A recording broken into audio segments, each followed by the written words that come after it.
So I've been seeing a lot of commentary surrounding Wendy Williams and dementia because she was initially diagnosed with frontotemporal dementia, I think a couple years ago at this point, and now there's been a second diagnosis that has taken place, and now there's a question of she may not even have dementia, and this is why it's very important, and I'm not a medical professional. Let me just say that right here. I am just the daughter of someone who did end up having frontotemporal dementia. But when my mother was initially diagnosed, like I took, the neurologist diagnosed my mother.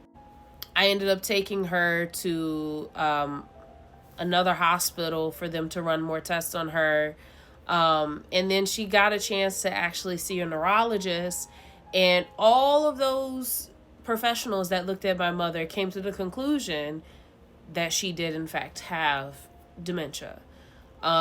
Maybe not frontal temporal. There was a little question if it was actually frontal temporal or was it more of a vascular dementia, but nonetheless, it was dementia.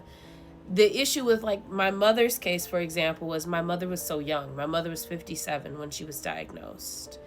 And it's very that's why you have to rule out many other things. That's what like my mother's doctors kind of explained to me. It's like you have to rule out these other things, specifically like in my mother's case, like my mother had other pre-existing health conditions that could very well manifest into the same symptoms that you see in dementia.